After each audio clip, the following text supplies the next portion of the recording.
Boa noite para você que está na sua casa, talvez esteja entrando aí com a gente agora, seja muito bem-vindo.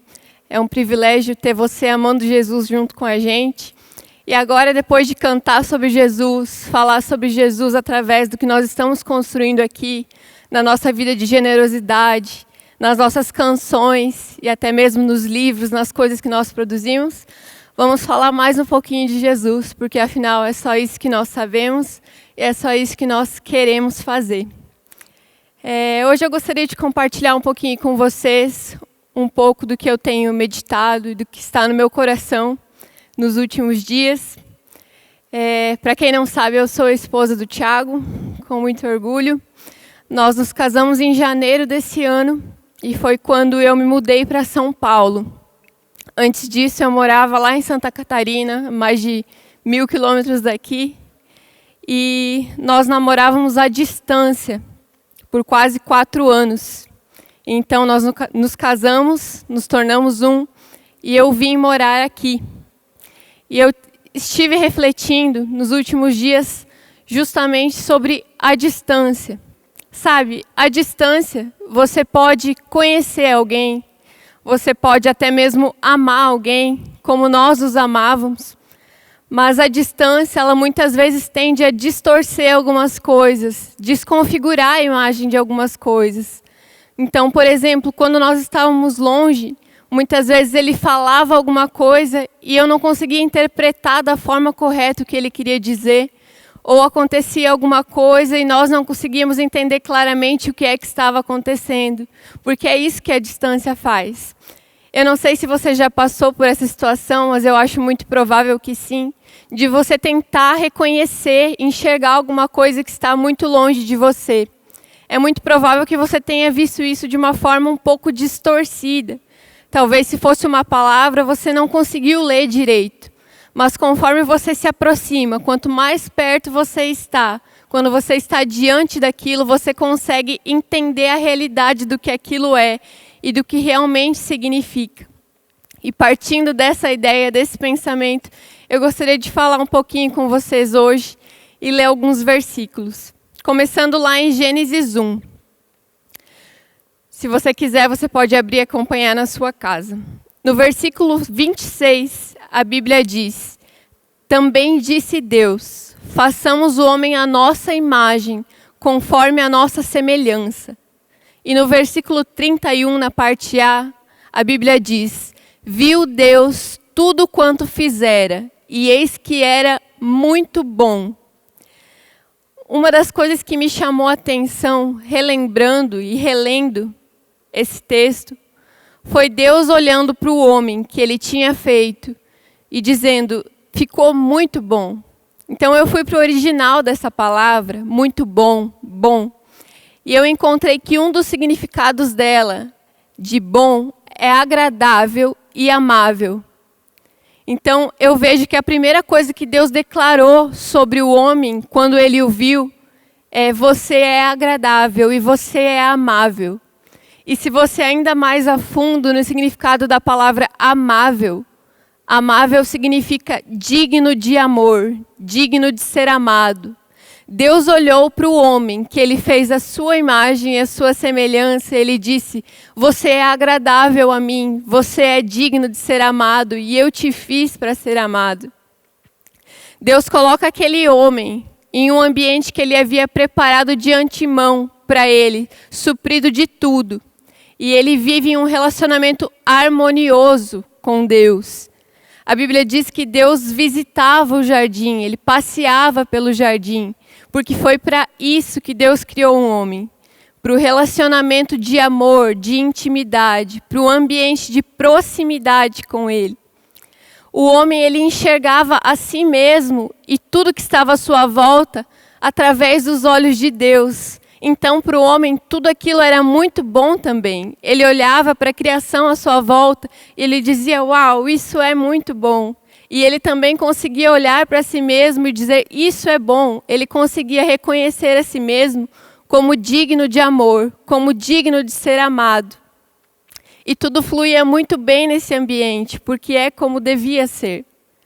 No entanto, quando o homem cai, quando o homem peca, a Bíblia diz que a primeira coisa que aconteceu foi que os olhos do homem se abriram. Tanto os olhos de Adão quanto os olhos de Eva, eles se abriram. E eles viram que estavam nus e se envergonharam. O interessante é que antes deles pecarem, a Bíblia diz que eles já estavam nus e que eles não se envergonhavam disso. Porque em um ambiente de amor não existe vergonha, não existe maldade, não existe medo. Então eles estavam em paz, eles não estavam envergonhados por estarem nus.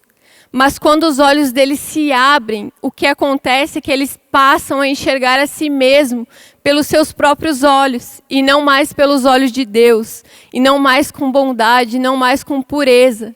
Mas eles enxergam a si mesmo com a sua própria justiça, com o seu próprio julgamento. E então eles se envergonham disso, e eles sentem medo. Sabe algo que eu entendo com isso, e que eu acho precioso nós percebermos? É que o problema nunca foi a nudez de Adão. O problema não estava na nudez do homem, porque o homem já estava nu antes. O problema foi como o homem passou a enxergar a sua nudez, ou seja, o problema estava no seu olhar. O problema foi que o homem olhou a sua nudez e através da sua nudez ele atribuiu a Deus um sentimento que ele mesmo tinha por ele naquele momento. Ele, através da sua nudez, definiu Deus e pressupôs a sua reação. Ao invés de olhar para Deus e definir a sua nudez e enxergar a sua nudez através dos olhos de Deus. Sabe o que eu entendo disso e o que eu acho que nós precisamos entender? É que o problema não é a nudez. O problema não é quando nós erramos em algo, quando nós olhamos para a nossa vida e alguma coisa não acontece exatamente do jeito que a gente queria, a gente às vezes se sente frustrado ou incapaz. O problema é como nós vamos olhar para Deus diante disso. Adão, ele olhou para Deus com medo. Ele olhou para ele mesmo, para a sua nudez e sentiu, isso não é bom, isso não é mais muito bom, isso está errado, eu não gosto disso. Então, eu tenho certeza que Deus também não vai gostar disso. Eu tenho certeza que Deus também vai achar isso errado. Por isso é melhor eu me esconder.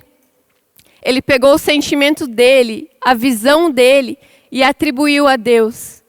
Sendo que o correto seria ele continuar olhando para Deus e atribuir a ele mesmo os pensamentos e os sentimentos de Deus a respeito dele e daquela situação.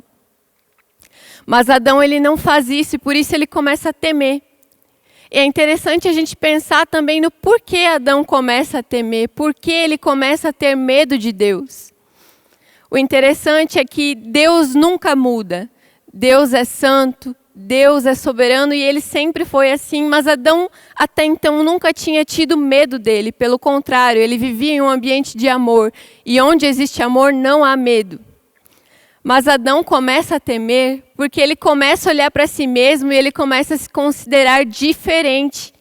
Ele não consegue mais olhar para si e se ver muito bom, como digno de ser amado, como imagem e semelhança de Deus. Ele olha para si, olha para Deus e ele percebe que algo não está mais igual.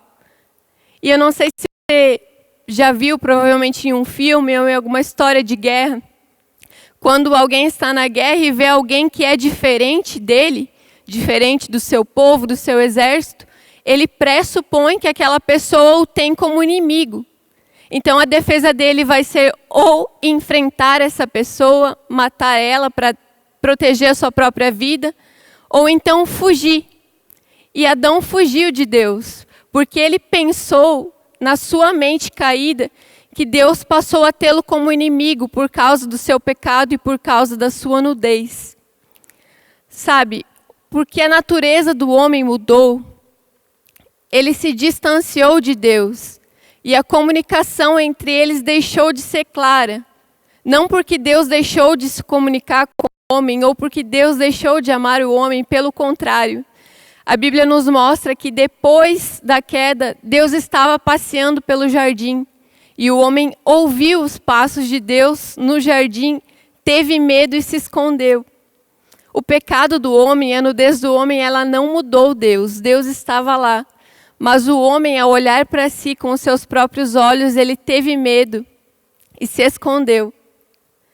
Sabe o que é interessante? Quando Deus pergunta para Adão onde você está e ele aparece e revela a sua nudez, Deus cobriu a nudez de Adão e Eva. Ele providenciou vestes de pele de animais e cobriu a nudez dele. Nós precisamos saber que Deus não é quem se assusta ou quem expõe a nossa nudez, mas quem a cobre. Quando ele fez isso com Adão e Eva, ele já estava apontando para o plano mais perfeito e superior, que era através de Cristo, nos cobrir para sempre da nossa nudez, nos revestindo da justiça do Cordeiro perfeito. Mas porque Adão não entendeu isso, e porque sua natureza mudou, ele não conseguia mais compreender a Deus claramente. Não sei se você já assistiu aqueles filmes onde você pode ver animais se comunicando com pessoas e eles se entendendo perfeitamente, ou algum conto, alguma história. Mas, na verdade, é que a gente não consegue se comunicar claramente com uma natureza, uma raça diferente da nossa. Você pode ouvir um animal tentando se comunicar, um cachorro latindo, um gato miando. Ele está se comunicando, mas porque você não tem a mesma natureza, você não tem a mesma raça que ele, você não consegue entender claramente aquilo que ele está falando. E foi isso que aconteceu com o homem.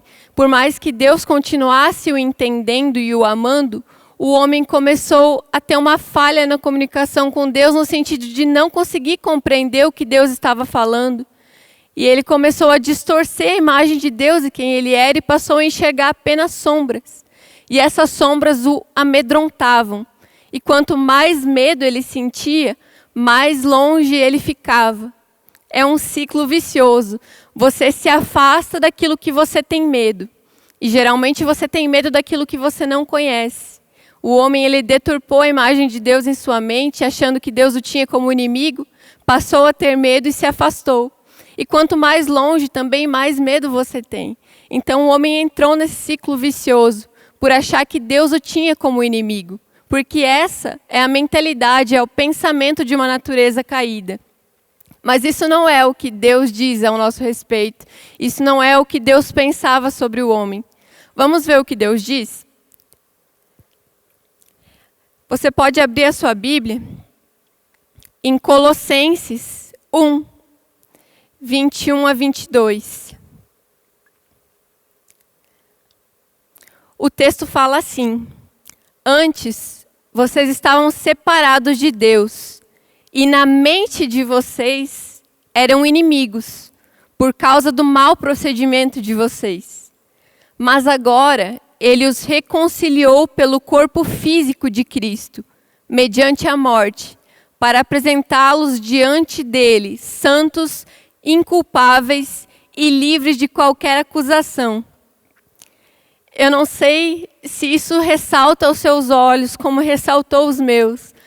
A verdade é que às vezes parece que tem algumas partes que se escondem da gente, né? Mas na verdade é à medida que nós progredimos na consciência e no conhecimento que nós percebemos algumas coisas que antes passavam batidas. Eu já tinha lido esse versículo algumas vezes, mas na última vez que eu li ele, algo me saltou aos olhos. E foi essa parte. Antes vocês estavam separados de Deus, e na mente de vocês, vocês eram inimigos por causa do mau procedimento de vocês. Perceba, o texto não está dizendo Deus fez de vocês inimigos, Deus os considerou inimigos, até porque lá no Éden ainda, em Gênesis, Deus disse que a inimizade era da serpente com a mulher. Diante da queda, ele conversou, ele puniu a serpente, ele criou uma inimizade entre a serpente, mas ele nunca criou ou anunciou uma inimizade dele para com o homem. Mas na mente de vocês, vocês eram inimigos por causa do mau procedimento de vocês. Sabe o que isso quer dizer? É a mentalidade caída do homem que fez ele crer que Deus o tinha como um inimigo, mas isso nunca foi uma realidade. Deus sempre amou o homem, Deus sempre foi propício ao homem, Deus sempre quis uma amizade íntima, Deus sempre quis ser um com o homem. mas porque a mente do homem se tornou uma mentalidade caída, uma natureza caída, e o homem passou a temer, saindo do ambiente do amor que ele nasceu para viver como digno de ser amado, ele passou a considerar a si mesmo como inimigo de Deus. Além de ser muitas vezes um inimigo de si mesmo, porque o homem se frustrou com o seu desempenho, com o seu procedimento. O texto diz, por causa do mau procedimento de vocês, na cabeça de vocês, na mente de vocês, vocês eram inimigos de Deus. O que isso quer dizer? O homem, quando ele olhou para o procedimento dele, ou seja, procedimento, desempenho, obras, performance, e ele viu que aquilo não estava sendo como queria que fosse, no padrão moral de Deus, no nível de santidade de Deus, porque ele não conseguia, pela sua própria justiça, ter um bom procedimento. O homem olhou para isso e pensou, nossa, isso está ruim. Isso não é mais a imagem e semelhança de Deus. E por isso ele deve ter pensado, Deus agora é meu inimigo. Deus não se orgulha de mim. Deus não vê mais a sua imagem e semelhança em mim. Então, na mentalidade do homem, ele passou a ser um inimigo. Mas isso é uma mentalidade caída. Sabe, muitas vezes com essa mentalidade, nós tendemos a atribuir, como Adão fez, a Deus aquilo que nós pensamos e nós sentimos ao nosso respeito. Então, por exemplo, se você não consegue se perdoar, você pega isso que está em você e você atribui a Deus. Então você pensa, Deus certamente não vai me perdoar. Deus está emburrado comigo, Deus está bravo comigo, porque você não conseguiu liberar perdão sobre si mesmo. A gente tende a atribuir a Deus os nossos sentimentos. E na verdade deveria ser o contrário, e a realidade é o contrário. Nós deveríamos olhar para Deus e ao entender o que Ele pensa e o que Ele sente sobre nós nos definirmos através disso. Ou seja, se eu olho para mim e eu não consigo me perdoar, mas eu olho para Deus, eu olho para Cristo e eu vejo que Ele já perdoou toda a minha dívida, todos os pecados, eu deveria atribuir esse perdão e essa redenção a mim mesmo. Mas não foi isso que o homem fez, porque ele estava vivendo a realidade de uma mentalidade caída. É por isso que Romanos 12:2 nos diz assim: e não vos conformeis com esse século, mas transformai-vos pela renovação da vossa mente, para que experimenteis qual seja a boa, agradável e perfeita vontade de Deus. Perceba, o texto diz, transformai-vos pela renovação da nossa mente. Por quê? Porque a mente do homem, a mentalidade do homem passou a ser uma mentalidade caída, que se considerava inimigo de Deus. E essa não foi a mentalidade original que Deus criou para o homem. A mentalidade que Deus criou para o homem foi, muito bom, você é digno de ser amado, você é minha imagem, você é minha semelhança, você foi feito para estar em um ambiente de amor comigo. É por isso que nós precisamos renovar, ou seja, tornar novamente aquilo que já era uma vez, aquilo que existia, que foi feito para ser assim. Mas você sabe algo que me chama ainda mais atenção nesse versículo? É que ele diz, transformai-vos pela renovação da vossa mente, para que experimenteis a boa, agradável e perfeita vontade de Deus. Perceba, não é quando eu mudo, quando eu renovo a minha mente, quando eu me transformo, que a vontade de Deus passa então a ser boa, agradável e perfeita. Deus é bom, a vontade dele é boa, perfeita e agradável. Isso não muda. Mas o que muda é a forma como eu enxergo quando eu renovo a minha mente. A vontade de Deus é boa. E quando eu renovo a minha mente, eu posso experimentar, usufruir dela. Não é porque Deus muda, mas é porque a minha forma de enxergar muda e é renovada a forma original como foi feita para ser. A de enxergar aquilo que é muito bom e aquilo que é digno de ser amado. Sabe, você só pode experimentar de algo quando você sabe que isso existe. Quando algo existe e e você sabe que existe. Um exemplo, eu morava numa cidade muito pequena, de cerca de 40 mil habitantes. E lá não tinha praticamente nada de coisas que nós vemos aqui em cidades maiores. Por exemplo, restaurantes, franquias, algumas coisas das quais eu nunca tinha ouvido falar. Então, obviamente, eu nunca tinha usufruído daquilo.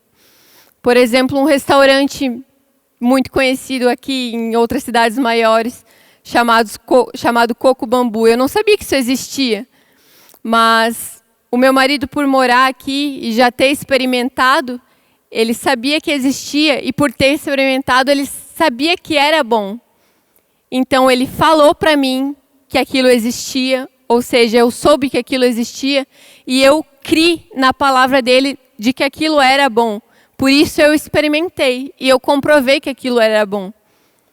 Ou seja, aquilo já existia, aquilo era bom. Mas quando eu tive consciência disso e quando eu criei nisso ao ponto de experimentar, eu pude comprovar e eu pude usufruir da beleza daquilo. É isso que nós vivemos quando nós renovamos a nossa mente. Não é que Deus passa a nos dar coisa que antes Ele não nos dava, ou passa a nos amar de uma forma que antes Ele não nos amava, porque o amor de Deus ele é imutável, ele é incondicional. Deus não nos ama mais quando nós fazemos algo, ou quando nós nos transformamos em algo mais parecido com Ele, que Ele nos ama mais. Não é quando nós deixamos também de fazer alguma coisa, ou quando nós erramos em algo que Ele nos ama menos. Deus é amor, Deus é bom e isso não muda, isso é uma verdade imutável. Mas quando nós renovamos a nossa mente, nós podemos então usufruir disso. O que acaba com essa mentalidade de inimizade é a consciência da reconciliação. Eu vou repetir. O que acaba com uma mentalidade de inimizade é a consciência da reconciliação. Uma mente caída, ela acha que é inimiga de Deus. Talvez não explicitamente, talvez a pessoa não diga isso, eu sou inimiga de Deus ou Deus é meu inimigo. Mas inconscientemente ela age assim, como por exemplo, em frases e atitudes como Deus me abandonou, Deus esqueceu de mim, Deus está em silêncio, Deus não me ama mais. Essa pessoa vive inconscientemente como se Deus fosse um inimigo, como se Deus não se importasse com ela. Mas a mente renovada, ela sabe que ela foi feita amiga de Deus. Ela sabe que Deus é bom. E ela sabe que Deus nunca estará longe de nós, porque Ele nos fez ser um com Ele. E isso é uma realidade eterna. A reconciliação, ela traz de volta as coisas para o lugar onde elas foram feitas para estar. Em 2 Coríntios, do capítulo 5, versículo 18 a 21, se você quiser acompanhar também, o texto diz assim: Ora, tudo provém de Deus, que nos reconciliou consigo mesmo por meio de Cristo e nos deu o ministério da reconciliação, a saber, que Deus estava em Cristo reconciliando consigo o mundo, não imputando aos homens as suas transgressões, e nos confiou a palavra da reconciliação, de sorte que somos embaixadores em nome de Cristo, como se Deus fizesse seu apelo por nosso intermédio. Em nome de Cristo, pois, rogamos que vocês se reconciliem com Deus. Aquele que não conheceu o pecado, Ele o fez pecado por nós, para que nele fôssemos feitos justiça de Deus. Como eu disse, o significado da reconciliação é uma restauração à situação favorável anterior. Ou seja, quando eu me reconcilio em uma situação, eu estou trazendo aquela situação de volta ao lugar onde ela estava antes do conflito. Mas mais do que isso, mais do que trazer um homem de volta ao ambiente de amor e de paz que ele foi criado para estar, o texto diz que Deus nos fez a sua justiça. Em Cristo nós fomos feitos justiça de Deus. E esse termo justiça, ele significa estado daquele que é como deve ser. Estado daquele que é como deve ser. Então a reconciliação feita através do corpo de Jesus, da sua morte e da sua ressurreição, mais do que provocar a reconciliação no sentido de nos levar de volta ao lugar onde nós fomos feitos para estar, restaurar uma situação, a condição favorável anterior, ele também nos fez a sua justiça. A reconciliação em Cristo nos tornou justiça de Deus, que é estado daquele que é como deve ser. Nós não só voltamos para onde deveríamos estar, um ambiente de amor, de aceitação, de justificação, mas nós também voltamos a ser aquilo que nós fomos feitos para ser, que é sermos amados, que é sermos um com Cristo e que é sermos também ministros dessa reconciliação. É como se você experimentasse a bondade, o amor, o perdão de Deus, a justificação. E como qualquer coisa que você experimenta, que você comprova que é muito bom e que mudou a sua vida, você passa isso adiante. Você já não vivenciou algo parecido, você provou de algo que era muito bom e que fez muita diferença para você. Qual é seu instinto natural? Qual é a sua reação de gratidão e de admiração diante disso? É você contar para outras pessoas: olha, existe algo muito bom, que para mim foi muito bom, que para mim mudou a minha vida, e isso está disponível para você também, eu posso te mostrar onde encontrar. Esse é um ministério que foi dado a nós, da reconciliação. Não mais de fazermos algo para sermos aceitos, mas de entender que nós somos amados, nós somos aceitos, nós fomos reconciliados com Deus, Ele está em paz conosco. E nós contarmos isso ao mundo, às pessoas que ainda não sabem que isso existe, para que elas possam também experimentar disso, que é a vontade de Deus, boa, agradável e perfeita. Sabe, tem uma frase que diz, eu tenho certeza que você já ouviu, talvez até já tenha falado, porque faz parte da cultura humana ter isso como uma verdade. E ela diz o seguinte: quem não deve, não teme. Eu não sei se você já parou para pensar sobre isso, mas isso se aplica perfeitamente a nós agora, no estado de justificados por Cristo diante de Deus. Quem não deve, não teme. Deus, através de Cristo, reconciliou o mundo com Ele. Deus, através de Cristo, quitou todas as nossas dívidas. O pecado contraiu uma dívida, um dano infinito, que nós não poderíamos pagar. Mas Cristo veio, Cristo assinou o nome dele embaixo de toda a ficha de dívida. E Ele quitou tudo. Ele quitou toda a dívida que era atribuída a nós. Por isso nós não precisamos mais temer. Nós regressamos a um ambiente de amor. E onde há amor, o medo é lançado fora. 1 João 4, 17 a 19 nos diz sobre isso. Dessa forma, o amor está aperfeiçoado em nós, para que no dia do juízo tenhamos confiança, porque nesse mundo somos como Ele. No amor não há medo, pelo contrário, o perfeito amor expulsa o medo, porque o medo supõe castigo, e aquele que tem medo não está aperfeiçoado no amor, mas nós amamos porque Ele nos amou primeiro. Isso nos mostra que Jesus, Ele aperfeiçoou o seu amor em nós, o seu amor por nós, ao se tornar pecado em nosso lugar, para que nele fosse aniquilada toda a condenação, toda a dívida, e para que nós não precisássemos hoje mais temer, mas viver com confiança ao saber que Ele nos tornou como Ele é nesse mundo. E viver sabendo que não existe mais medo no ambiente onde hoje nós fomos colocados por causa dele. Um ambiente de pleno amor e amor incondicional.